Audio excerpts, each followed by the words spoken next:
मुलांना खोकला आल्यानंतर सर्रास कफ सिरप देता? मग थांबा, हा व्हिडिओ पूर्ण पहा. आरोग्य विभागाने कफ सिरपबाबत ॲडव्हायझरी जारी केली आहे. धक्कादायक म्हणजे 2023 मध्ये आरोग्य मंत्रालयाला भारतात 54 कंपन्यांच्या कफ सिरपचे 128 म्हणजे 6% नमुने नॉट ऑफ स्टँडर्ड क्वालिटी आढळून आले होते. याचा अर्थ ही कफ सिरप निकृष्ट दर्जाची आणि मुलांसाठी अजिबात योग्य नव्हती. मूल खोकत असेल तर केमिस्टकडून सहज ओव्हर द काउंटर मिळणारं कफ सिरप आपण आणून देतो. त्यात काय आहे हे आपल्याला माहिती नसतं आणि आपण विचारतही नाही. पण तुमची ही कॅज्युअल सवय मुलांच्या जीवावर बेतू शकते. आजच्या तब्येत पाणीच्या व्हिडिओमध्ये मी तुम्हाला याबाबत माहिती देतोय. केंद्राच्या माहितीनुसार 2 वर्षांपेक्षा कमी वयाच्या मुलांना सर्दी खोकल्याची औषधं देऊ नयेत किंवा प्रिस्क्राईब करू नयेत. ही औषधं 5 वर्षांपर्यंतच्या मुलांनाही देऊ नयेत आणि त्यापेक्षा मोठ्या मुलांना ही औषधं अभ्यास करून आणि याचा डोस योग्य आणि मर्यादित काळाकरताच असला पाहिजे. मुलांमधील कफाचा संसर्ग आपोआप बरा होतो आणि यासाठी औषधांची गरज नाही, असं देखील केंद्राने आपल्या सूचनेत म्हटलंय. मध्य प्रदेशामध्ये कोल्ड्रिफ कफ सिरप पिऊन मुलांचा मृत्यू झाला. यात डायइथेलाइन ग्लायकॉल या विषारी घटकाचं प्रमाण 48.6% आढळून आलं. जागतिक आरोग्य संघटना म्हणजे WHO माहितीनुसार डायइथेलाइन ग्लायकॉलचं प्रमाण किंवा ॲक्सेप्टेबल लिमिट हे 0.10%पेक्षा जास्त असू नये. म्हणजे मुलांच्या औषधामध्ये हजारो पटीने जास्त हा विषारी घटक मिसळण्यात आला होता. डायइथेलाइन ग्लायकॉल हा इंडस्ट्रियल सॉल्व्हंट असून पेंट, ब्रेक फ्लुइड्स, प्लास्टिकमध्ये याचा प्रामुख्याने वापर केला जातो. तर मुलांना सर्दी आणि खोकला असल्यास औषध देण्याआधी पुरेसं पाणी पिणं, पुरेसा आराम, हायड्रेशन यांसारख्या गोष्टीवर भर द्यावा, असंही केंद्राने आपल्या सूचनेत म्हटलंय.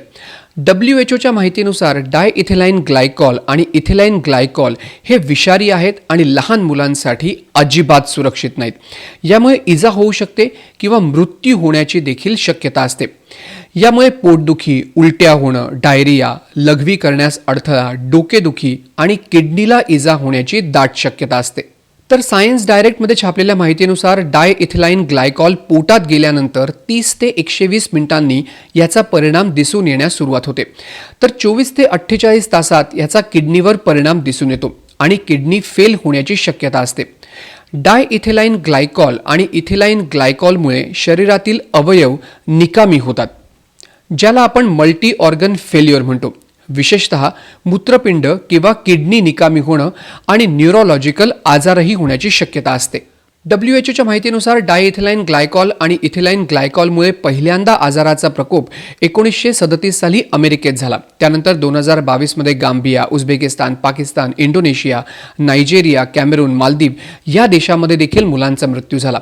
भारतामध्ये मुंबई, गुडगाव, जम्मू काश्मीर, तामिळनाडू या राज्यामध्ये डायइथेलाइन ग्लायकॉल मिसळलेल्या औषधांमुळे मुलांना किडनी फेल्युअरचा त्रास आणि मुलांना मृत्यू झाल्याच्या घटना घडलेल्या आहेत.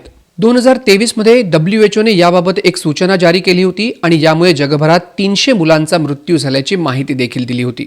पण याहून धक्कादायक गोष्ट म्हणजे 2023 मध्ये 50 भारतीय कंपन्यांनी बनवलेली कफ सिरप क्वालिटी टेस्टमध्ये फेल झाली. सेंट्रल ड्रग स्टँडर्ड कंट्रोल ऑर्गनायझेशनने विविध कंपन्यांच्या कफ सिरपचे 2104 नमुने तपासले. ही औषधं डायइथेलाइन ग्लायकॉल आणि इथेलाइन ग्लायकॉल ॲसे, मायक्रोबियल ग्रोथ, pH आणि व्हॉल्यूम या विविध कारणांमुळे निकृष्ट ठरवण्यात आली होती. तर सेंट्रल ड्रग टेस्टिंग लॅबोरेटरी मुंबईने 523 नमुने तपासले. यातील 10 कंपन्यांनी बनवलेले 18 नमुने क्वालिटी टेस्टमध्ये फेल झाले. रिजनल ड्रग टेस्टिंग लॅबोरेटरी चंडीगडने 84 नमुने टेस्ट केले.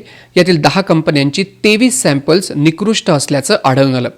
तर गाझियाबादच्या इंडियन फार्माकोपिया कमिशनने 502 नमुन्यांची टेस्ट केली. यामध्ये 29 नमुन्यांची क्वालिटी ही चांगली नव्हती. ही निकृष्ट औषधं 9 कंपन्यांनी बनवली होती. तर गुजरातच्या फूड अँड ड्रग्ज लॅबोरेटरीने देखील 385 नमुने तपासले. त्यापैकी 20 कंपन्यांनी बनवलेली 51 औषधांचा दर्जा हा चांगला नसल्याचं तपासणीत आढळून आलं. भारत जेनेरिक औषधांचा सर्वात मोठा उत्पादक आहे, पण केंद्रीय आरोग्य मंत्रालयाने राज्यसभेत दिलेल्या माहितीनुसार 2022 ते 2025 या 3 वर्षात तब्बल 9145 औषधं निकृष्ट घोषित करण्यात आली आहेत. पबमेड सेंट्रलमध्ये छापलेल्या माहितीनुसार भारतातून जगभरात पुरवल्या जाणाऱ्या औषधांपैकी 12 ते 25% औषधं दूषित, निकृष्ट आणि बनावट असण्याची शक्यता आहे. तर एका रिपोर्टमध्ये युरोपियन कमिशनने म्हटलं होतं की जगभरातील 75% सबस्टँडर्ड अँड फॉल्सिफाईड मेडिसिन या भारतातून येतात. पबमेड सेंट्रलमधील एका रिसर्च पेपरमध्ये ही माहिती देण्यात आली आहे. 2022-23 मध्ये 96,000 नमुन्यांची तपासणी झाली. त्यात 3,000 पेक्षा जास्त औषधं निकृष्ट तर 424 बनावट किंवा दूषित होती. 2023-24 मध्ये 1 लाखापेक्षा जास्त औषधांची तपासणी झाली. त्यात 2,988 औषधं नॉट ऑफ स्टँडर्ड क्वालिटी तर 282 बनावट आढळली. 2024-25 मध्ये 1 लाखांपेक्षा जास्त नमुन्यांच्या तपासणीत 3,104 औषधं निकृष्ट आणि 245 बनावट होती. PIBच्या माहितीनुसार केंद्राने बनावट आणि निकृष्ट औषधांवर कारवाईसाठी आतापर्यंत 905 युनिट तपासले आणि यापैकी 694 प्रकरणांमध्ये कारवाई देखील करण्यात आली. बनावट किंवा निकृष्ट दर्जाच्या औषधांमुळे निष्पाप मुलांचा मृत्यू होतो. या घटना भारतात वारंवार घडतात, पण ठोस कारवाई मात्र होताना दिसत नाही. हा व्हिडिओ आणि या व्हिडिओमधली माहिती आवडली असेल तर तब्येत पाणी चॅनल लाईक आणि सबस्क्राईब नक्की करा आणि हा व्हिडिओ जास्तीत जास्त लोकांपर्यंत शेअर देखील करा.